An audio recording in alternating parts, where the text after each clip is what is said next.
Oi pessoal, tudo bem? Ralph Peter com vocês novamente, programa Livros em Revista, que vai ao ar toda quarta-feira às 19 horas pela nossa BCC Television, que sempre tem o firme propósito de levar até vocês bom entretenimento, um elevado teor de cultura.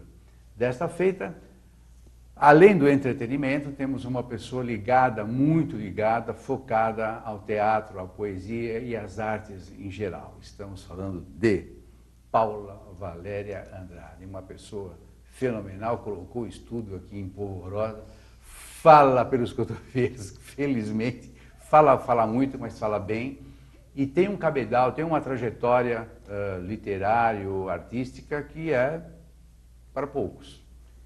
Vocês vão perceber que a trajetória dessa moça deixa a gente até preocupado. Como é que ela encontra tempo para fazer tanta coisa? Mas eu imagino que a situação familiar dela não deve ser muito tranquila, porque trabalha de manhã, de tarde, de noite e não tem jeito. Estou falando de Paula Valéria, artista multifacetada que eu tive o prazer de conhecer, poeta, diretora de arte, e escritora, professora de arte. Você milita você dá aula desde muito tempo? Sim, eu na verdade, meu pai faleceu, eu tinha 17 anos. E aí antes dele falecer, eu fui fazer filosofia e tal, e aí ele falou, olha, você sabe que no Brasil filosofia você vai ter que ser escritora, né? Professora. Porque não é um país que tem assim, condição de financiar filósofos para pensar um sistema com bolsas de estudo, enfim, é mais complicado que você está na Europa e nos Estados Unidos. Eu falei, não, eu sei. E aí eu fui fazer magistério, até porque o magistério me ajudava ele faleceu quando eu tinha 17 anos, então me ajudou a pagar a universidade, ajudar minha mãe e tal. Então eu fui estudar magistério para ter uma profissão desde jovem. E aos 17 anos eu fui emancipada para poder trabalhar na primeira escola como professora, porque eu ainda era menor quando eu me formei. E aí eu trabalhei desde muito cedo com pré-escola e com primário. E aí logo depois, na faculdade de arte que eu fiz desenho industrial e comunicação visual, eu comecei a ser professora de arte para criança. Já não era mais só professora primária, eu consegui fazer esse upgrade, né? Consegui subir para um cargo de ser professora de arte no Instituto Santo André, no Rio de Janeiro, que é lá em Botafogo. Foi meu primeiro emprego de carteira assinada aos 17 anos e meio. E eles me deram esse espaço e a partir daí eu comecei a trabalhar com criança, a desenvolver artes plásticas, oralidade, teatro, fazer oficinas de literatura infantil. Isso te dá uma base miserável. Isso, então desde muito jovem eu trabalho com literatura infantil como professora e por isso que meu primeiro texto veio aos 21 anos e eu ganhei esse primeiro prêmio. E nós trouxemos você para cá por causa dos dois lançamentos que você fez simultâneo, ou seja, pela Editora do Brasil, a Beija-Flor e o Girassol, que é de uma sensibilidade fantástica. Muito obrigada, Ralph. Olha, eu fiquei impressionado. E pela ilustração também. São aquele moço, como é que é? O Juan. Juan San... o Luiz San Vicente, né? Luiz San Vicente, ele é muito interessante. É um ilustrador mexicano que já ilustrou em vários lugares do mundo, tem prêmios internacionais. Eu fiquei muito feliz quando eu vi que selecionaram ele. Na verdade, eu tinha pensado em um ilustrador brasileiro, mas não cheguei a mencionar. E a Editora do Brasil me trouxe surpresa. Quando eu vi o livro, eu fiquei fascinada também. Porque você também poderia ilustrar o seu próprio livro. Isso, mas eu não quero mais. Eu quero exatamente porque eu escrevo e desenho. Os livros de pano eu sempre fiz, desenhei, escrevi. O livro de pano, você falou livro de pano. Mostra um livro de pano, por favor. Parece que ele não está mais no Ele saiu do mercado. Por gentileza, pega esse livro é fantástico. Explica por gentileza. Esse aqui foi o pioneiro e aí depois veio o Auau Lambão, né? O Auau Lambão era um cachorro que não se conformava em ser pequenininho aqui. E aí ele resolveu virar um leão. Então esse foi o leão. O sonho dele não era virar um cachorrão. Modesto. E aí para isso acontecer, o que acontece? Ele vai andando pelo livro, ele mamava, comia, não crescia. E aí ele tinha uma casinha, ia para o casarão, ele lá tinha e ninguém fugia dele. E ele ficava desafiado, que ninguém tinha medo. Ele falou, eu quando crescer eu não quero ser um cachorrão, eu quero ser um leão, para todo mundo ter medo de mim e tal, eu rugi e tal. E aí ele descobre que não dá para mudar a natureza. E um dia ele está na casa, ele entra dentro da biblioteca, lê o livro, lê o livro, lê o livro, e ele descobre que pelo mundo da imaginação ele pode ser qualquer coisa. Aí ele entra dentro do livro e se transforma num leão, porque pela imaginação você pode ser o que você quiser. E aí o livro, ele exatamente tem esse mecanismo que a gente chama, na época, chamava de mecanismo de transformação, que é um livro-brinquedo, onde a gente tinha peças, e foi esse o projeto que eu desenvolvi o design, junto com a Isis Valéria Gomes, que é minha mãe, e foi professora. Então, eu também, além de professora, tive uma mãe professora, que também desenvolveu isso comigo. Isso é uma benesse, né? Então, eu não posso deixar de citar a Isis Valéria, que é minha matriz, a qual eu aprendi todas essas coisas muito jovem. Inclusive, ela me orientou muito na época que eu estava estudando para eu fazer as oficinas literárias que eu fiz, da Fundação Nacional do Livro Infantil e Juvenil, que existe, vai fazer 50 anos agora, que é a minha idade, né? E que é uma fundação que... Você tem 50 anos? Eu tenho 50. Tá velhinha, em julho do ano passado.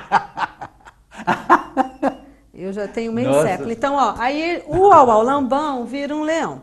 Então, esse foi o primeiro livro, ganhou, apesar a gente começou a fazer uma coleção, tem o Uau Lambão, Neneca Peteca, Leonora Cenoura, e sempre elementos de animais com a natureza. E depois saiu o Muzzy. O Muzzy foi o meu primeiro autoral, porque esses eu era ilustradora da Isis. E comecei a fazer o livro objeto. E esses livros ganharam prêmio, e aí eu descobri que eu podia inventar minha própria história e desenvolver, até porque eu desenvolvia com as crianças em sala de aula. Claro. E aí, na época, a BBC de Londres, via Apple, que foi a editora que nos procurou para realizar isso. Você vê que ele parou de ser produzido, a Apple produzia. Isso era um misto de confecção com serigrafia, uma editora híbrida. Foi na Moca, foi um sucesso na época. Então, aí a gente fez o Muzzy. E o Muzzy era um personagem da BBC de Londres, de um desenho animado que ensinava inglês. Então, o meu primeiro livro foi um personagem, um monstrinho verde, que era para aula de inglês de criança. E a partir daí ele foi para o mundo, porque eu fiz em português, aí o livro de pano foi junto com... ele foi bilíngue, foi em inglês, a gente traduziu em várias línguas, e aí os livros de pano foram para o mundo em inglês, espanhol, italiano, alemão. Não. E aí a gente extrapolou, e aí eu ganhei prêmio em Bolonha, ganhei prêmio na Alemanha, Whitehavens, que é um prêmio muito valorizado em Munique. E foi aí que a minha carreira, assim, disparou aos 21 anos. Eu ganhei o Jabuti com o Muzzy. 21 anos? 21 anos. Eu fui a pessoa mais jovem a ganhar o Jabuti na época. Hoje eu acho que tem gente que já... Não sei, eu não sei, mas eu acho que depois de mim já teve alguém mais jovem, com menos de 20 anos, que ganhou. Eu achei legal esse teu discurso, porque quando você começou a falar do Uau Lambão, eu imaginei o seguinte, bom, é sempre um lance de superação, de integração e tal, não, mas você extrapolou para o idioma, né? Não é uma rota fixada, é uma maleabilidade fantástica que só quem tem talento pode fazer isso. Obrigada, Rafa. Não, mas eu tive uma boa editora por trás, né? Então eu tive uma equipe, eu era muito jovem, mas eu fui muito bem assessorada. Como, na verdade, eu vou te dizer, eu tenho muita sorte com editoras, porque a Editora do Brasil é uma excelente editora, sim.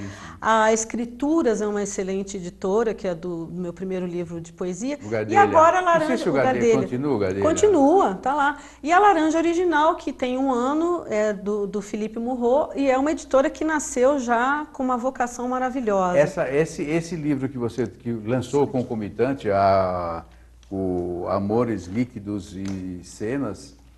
fantástico, pela Laranja. Pela Laranja Original, projeto gráfico do Guto Lacaz, que eu tenho a honra e o privilégio de ter recebido essa parceria, esse presente dele de fazer junto.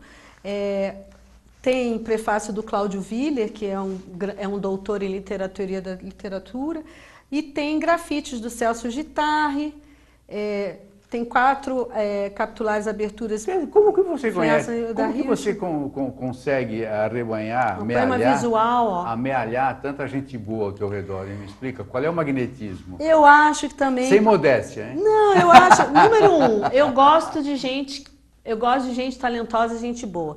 E essa questão de trabalhar com teatro e cinema me deu muita noção de coletivo, de trabalhar em equipe, de ser associativa... Porque o desenhista e o escritor, ele acaba que ele às vezes fica muito solitário, né? Fica muito no indivíduo. Aqui é a Simone Cis, Simone Sapiência Cis, que é uma artista urbana que eu gosto muito. Tem também, deixa eu mostrar, o Guto Lacaz aqui, ó, que lindo o desenho dele. E tem a Beth Nóbrega também, que eu convidei. Então, na verdade, esses artistas aqui do grafite... não posso esquecer jamais da grande caricatura que o Paulo Caruso fez para mim. Então, só para você saber, nesse livro aqui, eu já tinha trabalhado com o Paulo Caruso numa exposição da América Latina, do Memorial da América Latina.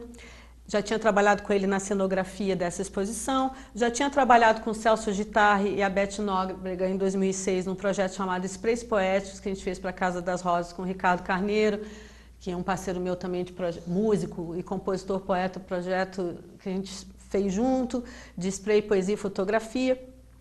E sempre essa questão associativa de estar trabalhando com parceria, com equipe, com coletivo, porque eu acho que eu trago isso, não só por ter sido professora e ser professora, né? Porque uma vez sendo, sempre será. Essa coisa associativa de trabalho em grupo, como também teatro e cinema, porque você não faz um filme e nem um espetáculo teatral, mesmo um monólogo, sem uma equipe. Você precisa de gente, né? Você tem que ter o texto, o diretor, o ator, o iluminador. Você tem uma equipe mínima ali para fazer. Você vê nos créditos de um curta um monte de gente. Exato. Também. Então, diferentemente do escritor, que também não é sozinho, porque tem equipe editorial, mas ele elabora e leva... Intrinsecamente, sozinho, claro. E leva, né? Claro. Assim como o desenhista, ele elabora e leva.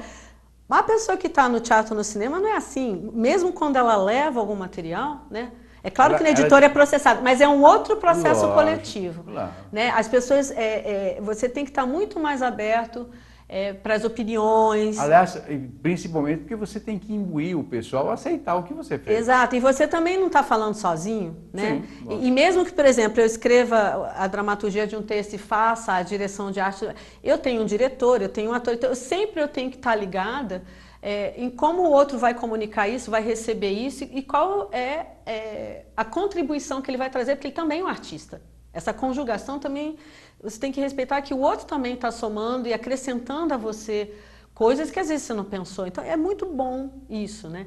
E aí, continuando a coisa de professora, eu fui professora de criança e tal, e aí eu parei um pouco, depois fui trabalhar com teatro, fiz algumas oficinas de criatividade e aí voltei há pouco tempo, fui convidada pela Universidade de Belas Artes de São Paulo para ser professora na pós-graduação de direção de arte, cinema, TV Parabéns e vídeo. Aos alunos. Obrigada. E foi uma grande experiência. Eu me formei na Universidade de Belas Artes de São Paulo, então ter sido convidada por eles, na ocasião eles não sabiam que eu tinha sido formada, porque o coordenador me convidou de outro período, né, pela idade que eu tenho, tem muito tempo. Na época não era nem universidade, era faculdade ali na Vila Mariana. Hoje já tem várias especialidades, vários endereços. Eles têm até em Sorocaba, cresceu muito, virou universidade. E eu tenho a honra e orgulho de ter sido chamada para trabalhar lá no lugar onde eu aprendi poder lecionar. E como é que você consegue escrever para adulto e infantil ao mesmo tempo? Então, são coisas bem diferentes, né? É como cinema e teatro, são linguagens diferentes, são coisas diferentes. Mas eu acho que assim... Você muda a chave simplesmente? Eu acho que você... como é que eu vou dizer? Você tem treinamentos diferentes, são formações diferentes, porque você, para trabalhar com criança, você tem que ter toda uma formação da psicanálise dos contos de fada, literatura infantil, existem... É uma empatia quase que impossível hoje... Não, a teoria os doutores e as teorias literárias de literatura infantil são muito específicas e diferentes de quem escreve para adulto. É uma linguagem, é uma especialização. Mas eu fui me especializando, eu fui estudando isso ao longo da minha vida, desde muito jovem, porque eu era professora de criança. Trabalhei na Biblioteca Manuel Lino Costa, na Lapa, com apoio da Fundação e do Lions Club. E aí trabalhava criança na Lapa, criança de rua. Mas, então, Paula, foi isso que me chamou a atenção. O teu trabalho com criança já faz algum tempo. Isso, é desde jovem. Pois é, mas não, já faz algum tempo que você interrompeu. Sim, não, eu interrompi porque depois que eu entrei no universo de cinema e teatro, isso absorve muito. Lógico. Então, isso que eu quero dizer, na verdade, eu fui fazendo coisas paralelamente. Eu tive momentos, assim, eu tive um momento de literatura infantil, aí eu dei um tempo, entrei no teatro. Não, primeiro eu entrei no cinema. Primeiro eu fui trabalhar com publicidade na DPZ, eu fui para uma produtora eu fui para a área de rádio e TV da DPZ. E aí de lá, porque eu não aguentava ficar só desenhando sozinha, eu gosto de gente. Aí eu fui para o estúdio para para trabalhar com gente. Eu pedi para me transferirem, e me transferiram. Aí eu fui ser assistente de um roteirista, ao mesmo tempo trabalhava com cenografia. Eu sempre tive esse duplo de escrever e desenhar. Eu acho que é bem colocado, né? Geminiana, né? Geminiana. Assim, é leão com gêmeos. Então, essa coisa que dia geminiana. de junho? Não, eu sou leão com ascendente em gêmeos. Ah, então no finalzinho. Mas eu já passei dos 30, eu sou mais geminiana hoje, né? Dizem que a gente é mais ascendente depois dos 30. Então, na verdade, eu sempre tive essa coisa meio dupla e múltiplos interesses, muito curiosa. E aí, quando entrei em publicidade, fui trabalhar produtora de cinema, de filme, fui fazer comercial de TV, aí fui fazer documentário, aí fui estudar isso, fui aprender isso. E trabalhei anos nessa. Eu, com 24 anos, fui diretora de arte de uma produtora de filme. E me deram esse cargo e eu comecei a fazer cenografia e figurino, fui fazendo isso. Aí eu resolvi estudar teatro, porque eu já tinha feito a Belas Artes, eu fiz desenho industrial na PUC do Rio, depois fiz a Belas Artes em São Paulo, que é educação artística e comunicação visual. Então, nessa área artística visual, eu já tinha 3 formações, quer dizer, 2 faculdades com 3 formações que eu fui desdobrando, sempre estudando muito, né? Eu gosto de estudar. Estou tentando contabilizar tudo que você está falando, não estou atingindo. Não, porque você é jovem. Eu falo rápido demais. Não, porque você é jovem. Eu falei brincando que 50 você é velhinha, porque eu tenho 70, então obviamente você... Não, mas 50 é meio século, né? É uma idade boa. Fala meio século, pesa, né? Pesa, mas eu não tenho problema com isso, porque meio século, nossa! Eu gosto tanto mais hoje de mim do que quando eu tinha 20 e poucos anos, é tão interessante. Literalmente mais madura e mais gostosa, obviamente. O Beija-Flor, a Beija-Flor e o Girassol. Então, como eu dei um tempo, porque eu fui para cinema, teatro, tudo isso foi me absorvendo, desenvolvendo, eu fui fazer oficina de teatro e tal, aí eu dei um tempo e eu parei de mexer com isso. Aí eu morei nos Estados Unidos, é um caso à parte e tal. Quando eu voltei para o Brasil, em 2010, entre 2008 e 2010 eu voltei para cá, eu já tinha feito esse texto, porque antes eu fui fazendo livro de arte e educação, né? Tem o livro didático da Editora do Brasil em 2000, os livros de poesia, eu fui desenvolvendo todo esse outro lado. O livro didático explodiu, né? Explodiu. Pelo que eu soube, explodiu. Nós vamos falar sobre ele, mas em relação ao Beija-Flor, eu senti que eu tinha perdido um pouco esse território de quem já tinha feito tanta coisa para criança, e é uma coisa tão Ficou com medo de perder a interessante. sensibilidade. Isso, e daí eu pensei, poxa, eu quero retornar para esse universo, porque é um universo importante. Eu acredito que a gente transforma a sociedade para uma educação, e uma educação com criatividade, com respeito ao indivíduo, sem opressão. Pena que os livros estejam ainda muito caros, né? Não são tão palatáveis no bolso, né? É um livro muito bem feito. O teu livro é um livro muito bem feito. Obrigada. A história é ótima. Não, a história... Bom, eu falo da história porque eu vi um lance de observação e de superação muito interessante. E lealdade, afinidade, amizade... Amor e companheirismo. Foi fantástico. O resumo desse livro é amor e companheirismo. E, na verdade, deixa eu pegar ele um pouquinho. Quando eu fiz esse texto, de uma passarinha que sofreu um incêndio, por 2 motivos. Primeiro, porque eu sou contra os incêndios criminosos que existem e as questões ecológicas do Brasil. E também eu passei incêndio 2 vezes na vida. Uma quando tinha meses, eu passei um incêndio, pequenininha, saí na escada Magiro com meses, saiu até no jornal lá no Rio. Você já era protagonista desde essa... já era fogo desde pequeno. Aí eu vivi isso, até minha mãe disse que foi uma história assim que o bombeiro pegou, me amarrou assim, desceu a escada, ela viu, nossa, minha filha está indo embora, ficou com medo, né? Logo depois desceram ela, mas foi uma situação na nossa vida que eu acho que ficou no meu inconsciente, né? Então tem essa coisa. E depois, mais velha, teve um dia que eu estava montando um cenário do Peter Pan, no teatro que hoje é o Renault, era o Paramount na época, foi até a Hebe Camargo que inaugurou o Teatro Paramount, na Brigadeiro Luiz Antônio, eu estava montando esse cenário, que até eu ganhei prêmio depois com esse cenário, a PCA do Peter Pan, que foi um musical que a gente fez. E eu estava montando esse cenário, eu saí de lá muito de madrugada, cansada, e tinha um amigo meu, um pessoal, uma república de 4 amigos que moravam juntos, eu falei, gente, deixa eu dormir aí, porque eu era jovem, tinha 20 e poucos anos, assim, 23 anos, eu falei, vou dormir aí, porque eu não vou para casa, que eu tenho que sair daqui às 4 daqui às 8, então o tempo de eu ir e voltar não dá para dormir, aí na rua, eles moravam na Brigadeira, tudo bem, fui lá dormir. E interessante é que como eu estava na casa de amigos nessa batida corrida de trabalhar, eu dormi meio de roupa, assim, e tal, na sala lá, caí num canto do sofá e tal, e de repente começaram a gritar fogo 1h30 depois. E aí todo mundo saiu correndo, só que eu estava vestida, eu saí correndo. Então a gente ainda viveu esse incêndio depois de adulta, que não aconteceu nada, passou no meio da fumaça, a gente não se machucou, mas eu vivi um incêndio neném, com meses e adulto. Então essa história do fogo é uma coisa muito forte dentro de mim. E essas coisas também que são imponderáveis, né? Eu estudei muito Deleuze em filosofia e tal, então o imprevisível, o imponderável é uma coisa que a gente não controla, né? As janelas dos imponderáveis. E essas questões catastróficas de tragédia, como a gente teve Mariana, como você tem um tsunami, como você tem um terremoto. Eu vivi em São Francisco, Estados Unidos, eu passei por alguns terremotos. Então, eu sou uma figura que passou por incêndio, por terremoto, eu passei por situações que a gente não controla. Faltam experiências, né? E eu quis passar isso para a criança. O que a gente faz com uma coisa que a gente não controla e tem que superar? O que a gente faz? E aí a gente faz o quê? A gente busca ajuda. Um une a força do outro, né? Quer dizer, a superação da Beija-Flor foi o girassol que ajudou. E a superação do girassol foi ela que ajudou. Com o biquinho. Com o biquinho, que molha e tal. E também eu quis trabalhar essa questão do gênero, que também é uma coisa que hoje em dia é muito discutida, né? O que é o feminino, o que é o masculino? E aí eu joguei uma passarinha menina e uma flor menino, porque eu acho que isso também pode ser trabalhado, independente de heterossexualidade ou homossexualidade. O que é feminino, o que é masculino? O que é a ânima, o ânimos, o yin, o yang, toda essa questão que a gente estuda no mundo adulto e que com símbolos a gente pode ir passando já para a criança de uma forma subjetiva, para que fique no inconsciente dela. Nós estávamos falando de prêmio.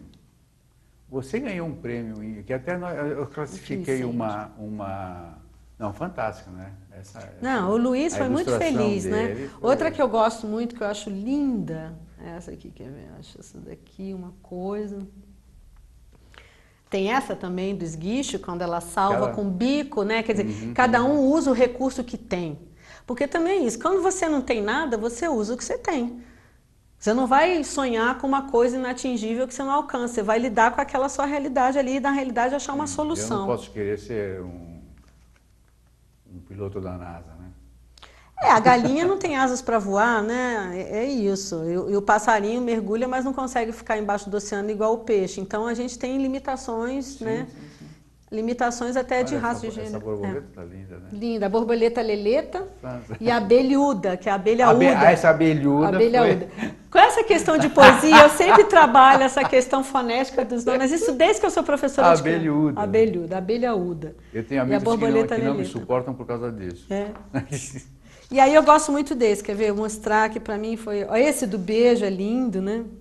Dar um beijo de puro néctar e amor. E essa, eu gosto dessa, porque isso tem uma visão meio cinematográfica, você vê de cima. Tem E como eu trabalho também com cinema, eu achei lindo explosão, né? Isso, ele faz, né?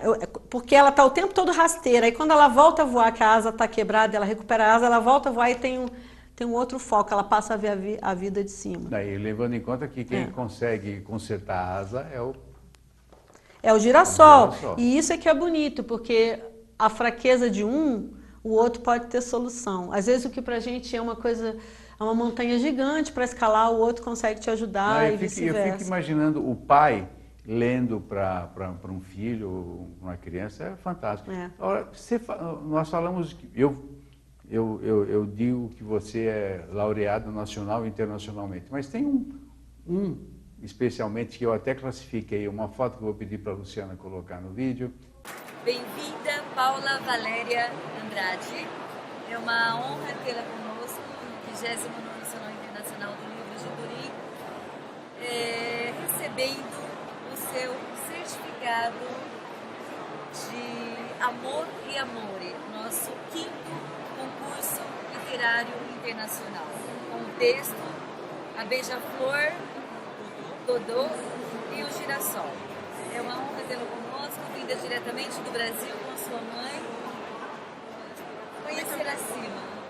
Essa é a palavra. Muito obrigada. Eu estou muito honrada e feliz, contente mesmo de verdade de receber esse prêmio. porque esse livro fala muito de uma transformação pessoal minha e que, na verdade, eu gostaria que passasse para as pessoas essa sensação, esse sentimento de que a gente pode sempre se renovar. Estou muito feliz de conhecer a CIMI, de ter vindo a Turim, conhecer todo esse trabalho importante de divulgação de brasileiros no exterior. Eu acho isso fundamental, principalmente português não é muito divulgado. Então, colocar bilíngue, fazer antologias, é tão lindo. Eu estou muito honrada, muito feliz. Feliz mesmo de estar aqui com vocês. Foi esse que você falou? Foi esse. Esse livro, eu fiz o texto e eu tinha feito o texto em 2005, 2006. Deixei ele esfriar. Muito escritor fala isso. A gente faz o texto, deixa ele esfriar. Aí você relê ele depois de um tempo já com outra emoção. Quanto tempo então você? Então, eu fiz ele em 2005, aí eu deixei ele lá guardado no meio de várias coisas que eu faço, pois eu faço várias coisas quando eu tenho inspiração, eu escrevo. E deixei, porque eu não fazia coisa para criança há muito tempo. Aí eu tive a ideia de mexer nesse texto, porque eu vi o concurso internacional Itália-Brasil e tinha um prazo para enviar, eu tinha um mês. Aí eu vi e falei, eu tenho já um texto infantil, dá para eu retrabalhar. E aí eu retrabalhei ele, mas eu não retrabalhei a história mesmo, eu retrabalhei a métrica. Porque tinha limite de páginas, tinha limite, sabe quando... isso é até muito bom para o autor. E você dá um trabalho poético, né? Isso, e aí eu retrabalhei a poesia, as métricas, as rimas, o ritmo e como fazer isso caber dentro de um estilo gráfico, inclusive, né? Com uma grafia que ficasse interessante para o livro, até porque o desenho, eu sei qual é o padrão de um projeto gráfico. E aí, quando eu refiz isso, eu mandei ele, assim, milimetradamente pensado. Eu falo isso porque isso faz toda a diferença. Quando a gente se prepara, é muito diferente quando você solta uma coisa só no impulso da inspiração. Eu retrabalhei ele todo. E aí, quando eu mandei, eu me lembro até que foi uma coisa muito curiosa, eu gosto de contar, porque eu fui no caixa eletrônico pagar a inscrição, que era para a Itália, e tinha que ser no Banco do Brasil. E aí eu fui, na hora que eu fui, já no fim da tarde, naquele horário assim que o banco está para fechar, tipo 3 e pouco, eu esqueci, ou deu erro num número, e eu fiquei muito nervosa e voltei. E tinha que fazer a inscrição, não foi muito, acho que foi uma taxa, sei lá, de R$80, não era muito, mas eu tinha que fazer a inscrição na data e no valor, naquele dia. Como e aí eu me lembro... deixou para a última hora? Deixei para a última hora, porque eu estava fazendo muitas coisas, trabalhando com muitas coisas, trabalhava com cinema, tinha acabado de fazer um longa, estava numa correria danada, foi em 2014.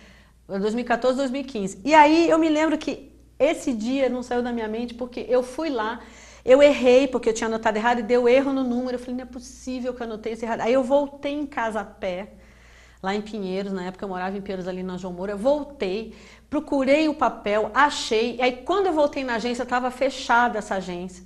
Eu fiquei desesperada e aí eu fui correndo mesmo até a Teodoro Sampaio, numa agência lá do outro lado do Henrique Schaumann.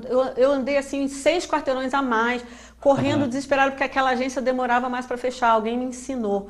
E aí eu cheguei na agência, eu fui a última pessoa que fiz, e aí eu fiz, eles fecharam.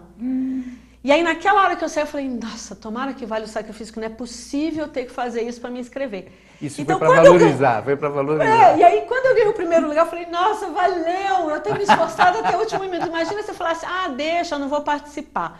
Então, realmente, eu até conto isso para a gente ter essa perseverança até o último minuto, né? Claro. E aí foi esse presente que, quando veio a notícia que eu ganhei, eu achei, porque eu já tinha ganho um prêmio em Portugal Poesia, que eu fiquei em 3º lugar. Quando ela falou que eu fiquei em 1º, em Torino, no Salão Internacional del Libro de Turino, na Itália, foi uma alegria, um êxtase, uma honra, porque exatamente eu já estava afastada do universo infantil, eu já tinha muito tempo que eu não estava mais trabalhando com isso. Por falar no universo infantil e de tantas coisas que você faz, eu vou te fazer uma pergunta. Então eu voltei muito feliz com esse momento assim. E nós também ficamos. Tomara que não seja o último, né? Não, agora eu já estou com outras ideias, eu estou até pensando... Agora pegou no breu, Peguei, pegou no breu. Escute uma sacanagenzinha, se você me permite. Claro, fica à vontade. Qual dessas atividades todas que você faz durante o dia de maneira insana, se você me permite, qual é a que mais você segura? Qual é a que mais te pega? Você gosta mais, né? Se é que tem, né? De repente, fala, não, eu gosto de todas. Eu gosto de todas, mas hoje, assim, porque tem fase, a gente não é uma coisa monolítica, né? Sim. Então, assim, quando eu era mais jovem, eu gostava mais de desenhar. Eu gostei, uma época eu gostava muito de fazer cenografia, subir em escada, pintar murais enormes, fazer com a minha mão, sabe? Eu tinha uma coisa muito física, porque eu era muito jovem, cheia de energia e tal. Eu gostava muito de trabalhar com cenário, figurino, teatro, cinema, porque era coisa de... Por exemplo, cinema, às vezes você caminha para achar uma locação, o cenário... É uma coisa muito física. Curte pacas, né? Você tem muita atividade física na arte, né? Mas aí, com o tempo, com a idade, eu fui também ficando mais interiorizada e mais em si mesma. Aí eu passei a escrever mais, então hoje eu gosto mais de escrever. Escute. Hoje eu sou mais escritora mesmo, eu gosto mais de ficar fazendo poesia, eu gosto de ficar retrabalhando um texto. Eu ia chegar lá. Tem uma poesia curta que você possa brindar o Speaking-Out para encerrar? É de memória? Ou... Lógico. Sacanagem. É outra sacanagem. De memória, porque eu não sou atriz, assim, para ter de memória. Não, mas você é poeta, uai. Eu sou, mas eu não sei meus textos de cor. É uma coisa, é a segunda pessoa, poeta, que também não consegue lembrar dos textos. É até uma coisa que eu quero me desenvolver. É uma coisa que eu ainda quero me desenvolver. É exatamente ter minimamente alguns poemas meus já trabalhados. Na cartola, para sacar, na manga. Assim, mas eu... Não tem. Não tenho, assim, então, de cabeça. Então, meus amigos, vocês vão me perdoar, é uma frustração danada. É uma poeta que não consegue lembrar. Mas tem uma atenuante aí. Você acha que não lembra, justamente porque eles são muito naturais. Eles são... Eu acho isso. Eu acho que como eu escrevo e crio muito, eu sou muito criativa, crio muita coisa. Então eu não consigo lembrar o que eu fiz, porque eu estou pensando em coisa nova. Muita gente fala, o que você falou mesmo? Não lembro. Porque é espontâneo. Não, e são coisas diferentes. O verbal passa por um outro lugar para mim do que aqui. Tanto que quando eu preciso fixar muito um conteúdo, eu preciso escrever. Eu escrevo aula, eu anoto tudo. Quando passa para mim... Eu escrevo e falo. E é diferente. Então, eu acho que é isso. Eu não sei. Eu tenho... eu sou um pouco tímida, apesar de falante. Eu não tenho essa habilidade de... Imagino. Atriz. Eu admiro muito quem é ator e atriz, porque eu não consigo ter essa capacidade de interpretar, decorar. Mas eu posso ler um, se você quiser. Desde que seja muito pequeno. Talvez, vamos ver. Pequeníssimo. Tá. Que a Carla Seles vai adorar. Ela não me perdoa quando vem poeta aqui, eu não peço para declamar. Pequeníssimo. Um haikai, por exemplo. Esse é muito... O pessoal gosta muito, ó. Então vamos lá. A vontade é uma fome que volta. Voltagem à viva, gente. Avesso vestido. Inverso ao volátil. Universo certo. Perfeito. Carla Seles está vibrando. Ele é todo em V, então você vê, ele trabalha todo...